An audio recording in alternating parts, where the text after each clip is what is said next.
I never expected my 30th birthday to end at a homeless shelter, watching my family's Mercedes disappear around the corner.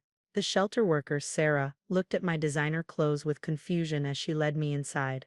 Your family, they just left you here? She asked hesitantly. Apparently, I'm not their problem anymore, I replied calmly, remembering Mom's cold words.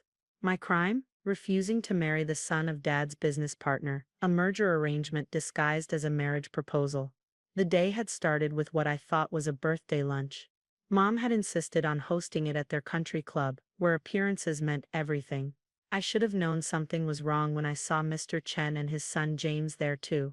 Sweetheart, we have wonderful news, Mom had announced, her perfect smile not quite reaching her eyes.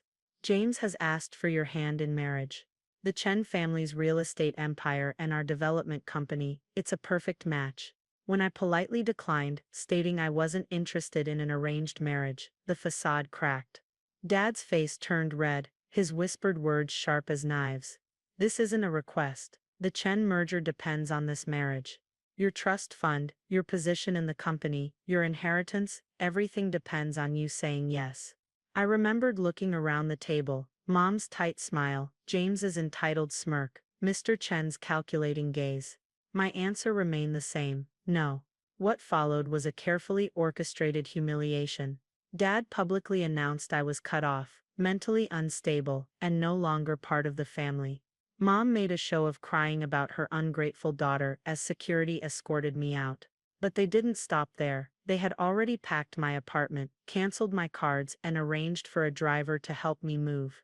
Their final act of cruelty was instructing him to drop me at the city's largest homeless shelter. What they didn't know was that I had been preparing for this day for years. While they thought I was just their obedient daughter working in the family business, I had been quietly building my own empire. Sarah at the shelter was still talking, offering me a bed and basic necessities. I smiled, pulled out my phone, and made a call. Marcus, yes, it's time. Activate everything we discussed. And please send a car to the downtown Haven shelter.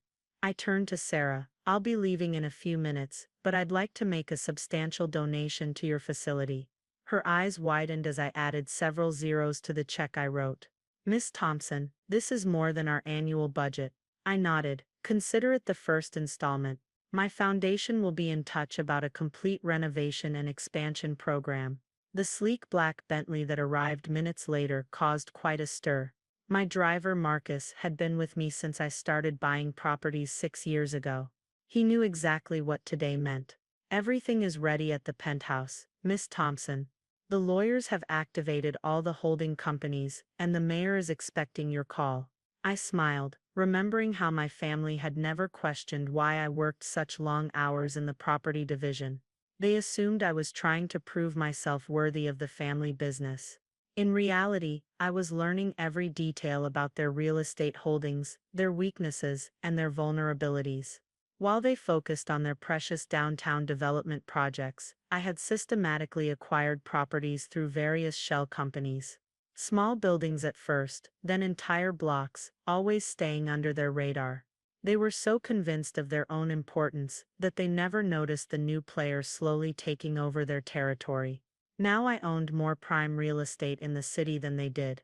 The mayor's office, their precious country club, even their corporate headquarters, all quietly purchased through my holding companies over the years. Marcus handed me a tablet displaying live security feeds. Mom and Dad were still at the country club, probably crafting the society page story about their unstable daughter. They had no idea that in less than 48 hours, their entire world would implode. Should I initiate Protocol 1? Marcus asked, referring to our prepared response. I checked my watch. The mayor would be making his afternoon calls soon, following the script we had carefully prepared. Mom and Dad's phones would start ringing with some very interesting news about their landlord. Yes, I replied, settling into the Bentley's leather seats. It's time they learned who really owns their precious city. The car pulled away from the shelter, and I watched my family's carefully constructed illusions begin to crumble. They thought dropping me at a homeless shelter would break me. Instead, they had just activated their own downfall. My phone buzzed with messages from various board members and business associates, all following the carefully orchestrated revelation of my true position. Years of quiet power accumulation were about to pay off. I turned to Marcus. Make sure the security team is ready. Once the mayor makes that call, my family will probably try to reach me. He nodded. All protocols are in place, Miss Thompson. No one enters the penthouse without your explicit approval. As we drove through downtown, I looked at the buildings I owned, the ones my family had no idea were mine. The Thompson Development logo, still proudly displayed on many of them, would be changed soon enough. The first part of my response was about to begin, and I had the perfect view from my penthouse to watch it unfold. Sometimes the best revenge isn't about causing pain, it's about showing people exactly what they've lost. My phone buzzed again. The mayor's office was calling right on schedule. It was time for my family to learn who really controlled their fate. From my penthouse office, I watched the city light up as evening approached. The mayor's call had gone exactly as planned. My security team reported that Dad's Mercedes had been speeding through downtown for the past hour, presumably trying to verify what he'd just learned. The mayor's words had been clear. Mr. Thompson, I thought you knew. Your daughter owns most of downtown now, including your headquarters. She's requesting a meeting about the new development projects. I pulled up the security feed from their house. Mom was frantically making calls, her perfectly manicured nails trembling as she dialed number after number. Each call confirmed the same truth. Her daughter wasn't just independent, she was their landlord. My phone had 47 missed calls from family members. The text messages ranged from threats to desperate pleas. Dad, this is impossible. What have you done?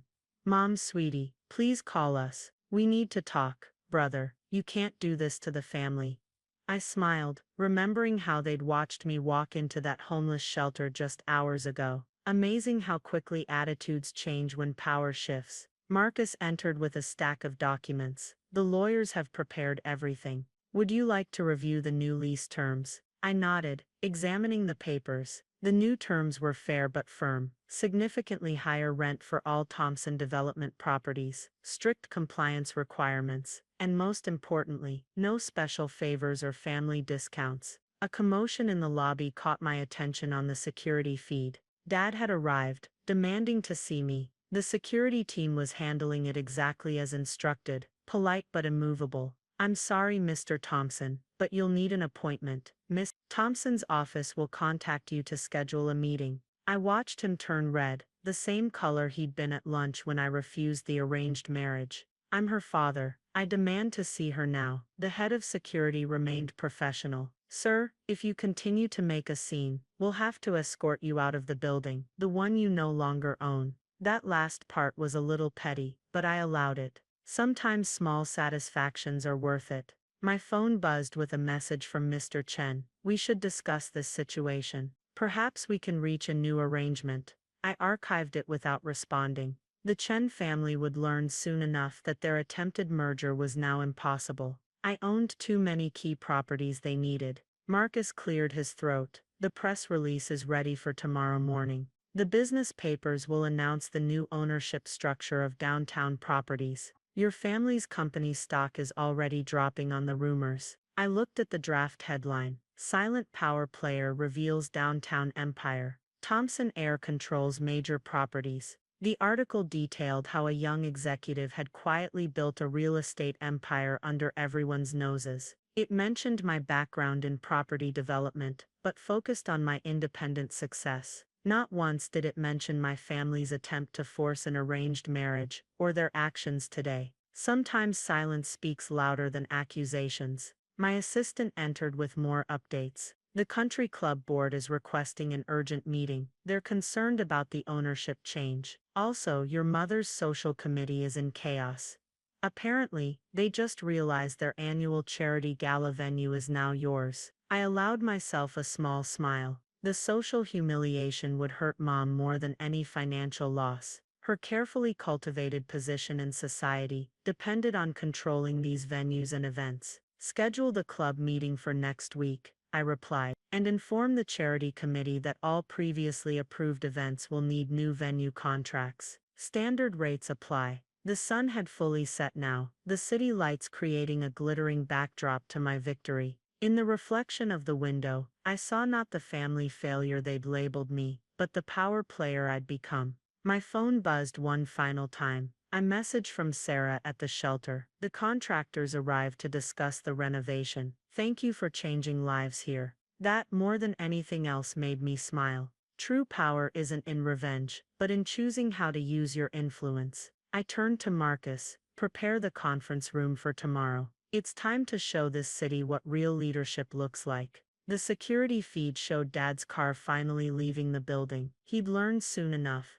Sometimes the people you underestimate the most become the ones who control your fate. Tomorrow would bring new challenges, but for now I savored the quiet satisfaction of knowing that my family's attempt to break me had only revealed their own weakness. Sometimes the best response to cruelty is success. The next morning, my family's world imploded spectacularly. The business headlines were brutal in their simplicity. Thompson Empire's new queen. Daughter controls $4.20 billion in downtown assets. I watched from my office as reporters swarmed our corporate headquarters. Dad's attempt to enter the building was caught on camera, creating the perfect media circus. Security politely but firmly directed him to the visitor's entrance, where he had to sign in like any other guest. The look on his face was priceless. My phone lit up with a message from James Chen. My father is furious. Our merger plans are ruined. Perhaps we could discuss this over dinner. I forwarded the message to my legal team with one word: document. His pursuit had shifted from entitled arrogance to desperate damage control. The Chen family's expansion plans required properties I now controlled. My assistant entered with the morning briefing. Your mother is in the lobby of her country club, the one you now own. She's creating quite a scene about her lifetime membership. I pulled up the security feed. Mom was waving her gold member card, her voice rising as the manager explained that all memberships were under review by the new owner. I founded half the committees in this club, she exclaimed. Do you know who I am? The manager remained professional. Yes, Mrs. Thompson. You're the mother of our owner. Would you like to schedule an appointment to discuss your membership? I almost felt sorry for her. Almost. Marcus entered with more updates. The family's corporate board is requesting an emergency meeting. They've realized that without access to the properties you control, their development plans are impossible. I nodded, checking the time. Schedule it for next week. Let them sweat. The morning news shows were having a field day with the story. Financial prodigy outmaneuvers family empire, read one headline. Another declared, real estate's new power players the Harris. They didn't see coming. None mentioned the homeless shelter incident. I'd made sure that details stayed private, though the shelter's sudden massive renovation funding was raising eyebrows. My brother was the next to crack. His text was desperate. Sis, please. My entire department's budget depends on the downtown projects. We need to talk. I remembered how he'd stood silently watching them pack my things, not once speaking up. Now he needed something. Funny how that works. The conference room was prepared for my first official board meeting as the revealed owner. The stack of documents before me represented years of careful planning, property acquisitions, strategic investments,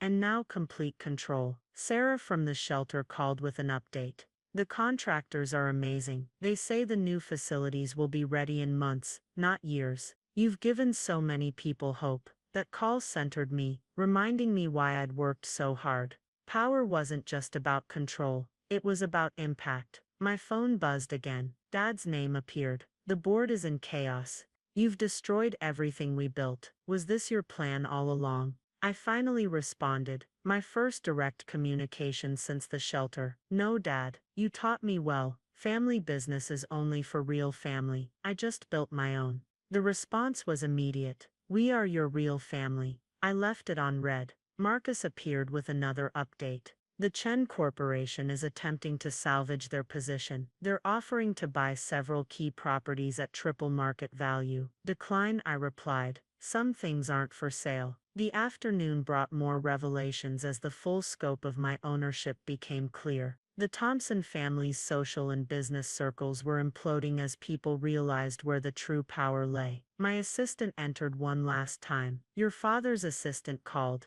He's requesting a formal meeting. As a tenant, I allowed myself a small smile. Schedule it for next week. Standard business hours only. Looking out over the city, my city now, I felt no triumph, no desire to gloat. Success wasn't about revenge. It was about proving them wrong about who I was. They thought dropping me at a homeless shelter would break me. Instead, it had revealed their true character and my true strength. Tomorrow I would begin implementing changes, better housing initiatives, community development projects, real improvements for the city. But today I savored the quiet satisfaction of knowing that sometimes the best response to cruelty is simply rising above it. My phone buzzed one final time. A message from Mom. We should have seen who you really were. Yes, I thought. You should have.